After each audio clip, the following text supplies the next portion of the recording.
जय माता की। आइए दर्शन करते हैं ऋषिकेश की प्रसिद्ध सिद्धपीठ माता कुंजापुरी देवी जी के। हम यहाँ पर ऋषिकेश से लगभग 6000 फीट की ऊंचाई पर हैं और ऋषिकेश आएं और यहाँ कुंजापुरी देवी के दर्शन ना करें तो मानिए कि बहुत कुछ छूट गया, अधूरा रह गया। बहुत ही सुंदर दर्शन, अद्भुत प्राकृतिक दृश्य है यहाँ पर। और माँ के दर्शन करने से पहले मैं बताना चाहूँगी कि माँ के विषय में, माँ की महानता के विषय में। हम सभी जानते हैं कि माता सती के अंग जहाँ गिरे थे वहाँ 52 सिद्धपीठ का निर्माण हुआ और उन्हीं 52 सिद्धपीठ के दर्शन करके हम सभी खुद को धन्य भागी मानते हैं। ये माता कुंजापुरी देवी उन्हीं 52 सिद्धपीठों में से एक सिद्धपीठ है।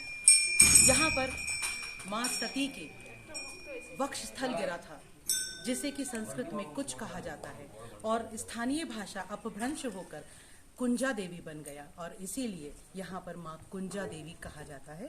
तो आइए यहाँ माँ के दर्शन करते हैं। पहले मंदिर के अंदर आना, मंदिर के अंदर फोटोग्राफी हमें अलाउड नहीं है, तो गेट से ही हम फोटोग्राफी करेंगे। आइए, माँ का निवास है। माँ एक पिंडी के रूप में विराज रही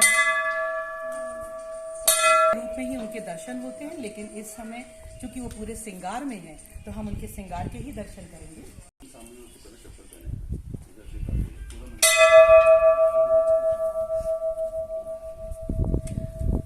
ये गर्भगृह है, इस गर्भगृह से हम अंदर जाते हैं और यहाँ पर माँ की पूजा अर्चना की जाती है।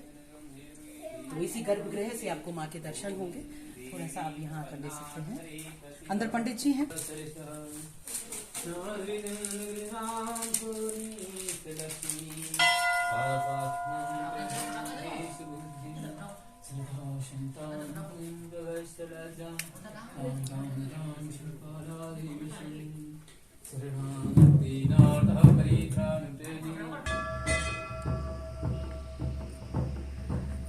बहुत ही दिव्य, भव्य और खूबसूरत दर्शन आपने माँ कुंजा देवी के किए। गर्भगृह से अंदर हमने आपको दर्शन कराए हैं और ये माँ की असीम कृपा ही है कि हम गर्भगृह से आपके लिए दर्शन ला पाए हैं। बहुत ही खूबसूरत प्राकृतिक दृश्य। पहाड़ों की चोटी पर बसी हुई माँ हमें ये बताती हैं कि जब भी जीवन में कुछ पाना हो तो उसके लिए तपस्या तो करनी ही पड़ती है। और माँ तक पहुँचने के लिए जो तप हमने किया, पहले हमने लगभग 27 किलोमीटर की ड्राइव कार से की और उसके बाद लगभग 250 सीढ़ियाँ। ये एक तपस्या है, ये एक इंडिकेशन है हमारे लिए कि जीवन में जब भी कुछ हासिल करना है तो पहले तपस्या करना जरूरी है। तो माँ यहाँ पर पर्वतों की चोटी पर विराज रही हैं, जो संदेश दे रही हैं कि जीवन कठिन तो है लेकिन जीवन खूबसूरत है, तो कभी भी कठिनाइयों से घबराना नहीं है।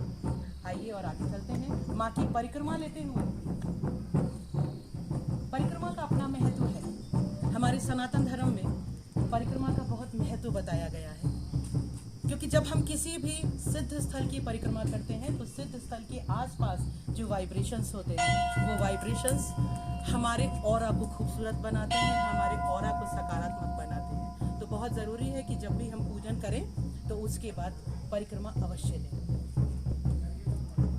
और चूंकि ये सिद्धपीठ है, शायद वर्षों से यहाँ पर उपासना हो रही है, जिसका कोई हमारे पास इतिहास उपलब्ध नहीं है। तो जहाँ इतनी उपासना हो रही है वहाँ पर कितनी सकारात्मकता होगी और कितनी दिव्यता होगी, वो यहाँ पर ही हम अनुभव कर पाते हैं। यहाँ आकर ही आप अनुभव कर पाएंगे। तो अवश्य आइए।